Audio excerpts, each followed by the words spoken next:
আসসালামু আলাইকুম রহমতুল্লাহ। আমার কথা শুনবার জন্য আপনাদেরকে স্বাগত জানাই। আমরা যারা হুট করে বলি কঠিন শাসন চাই, যে ইসলামী খেলাফত চাই, বা এখানেই কঠিন স্বৈরাচার সরকারই দরকার, এখানেই ফ্যাসিস্ট সরকার দরকার, এই বাঙালিদেরকে থামানো যাবে না, এইরকম অনেকেই অনেক চিন্তা করেন। কিন্তু বাস্তবে ভাই, আমাদের চারিপাশে আমরা যে বাঙালি, আমরা যে 1300-1400 বছর নানান শ্রেণী, নানান দেশের, নানান এই গোষ্ঠীর শাসনে আমরা শাসিত হয়ে আমরা এক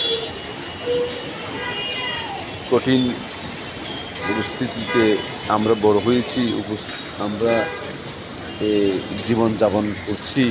আমরা যে সামাজিক অবস্থান, পারিবারিক অবস্থান, ব্যবসায়ী এবং রাজনৈতিক অবস্থান, সব কিছু মিলে আমাদের মানে সাধারণত আমাদের জীবনযাপনের যে একটা কালচার হয়ে গেছে, সেই কালচারে যদি আমরা আমার সততার অবস্থান আমি যদি হিসাব করি, আমি যদি পারিবারিক সম্প্রীতির হিসাব করি, সেখানে আমার মধ্যে অনেক গর্বল পাওয়া যাবে।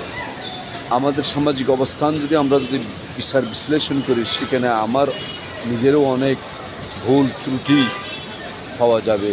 এবং আমাদের অর্থনৈতিক অবস্থান যদি আমরা চিন্তা করি, সেখানে দেখা যাবে কি আমার মধ্যে অসঙ্গতি রয়েছে, আমার মধ্যে নিয়মতান্ত্রিক ঘরত রয়েছে, নিয়মতান্ত্রিক ফাঁকিবাজি রয়েছে।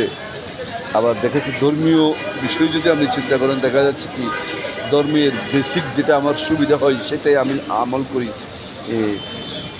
অথচ ধর্মের কথা আমি সবার আগে বলে ফেলি, কিন্তু ধর্মের বিষয়ে পারিবারিক, সামাজিক, রাজনৈতিক, অর্থনৈতিকভাবে ধর্মের যে নৈতিক শিক্ষা রয়েছে, সেই শিক্ষাগুলো আসলে বাস্তবে আমার ক্ষেত্রে আমি পালন করি না।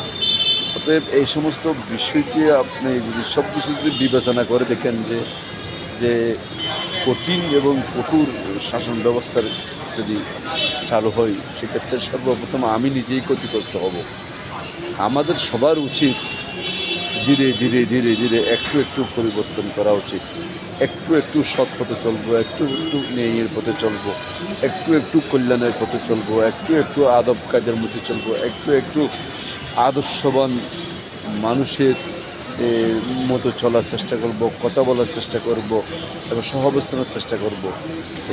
অন্যথায় হুট করে কোনো কিছু করলে একটা জাতি ধ্বংস হয়ে যেতে পারে। ধন্যবাদ সবাইকে। আসসালামু আলাইকুম।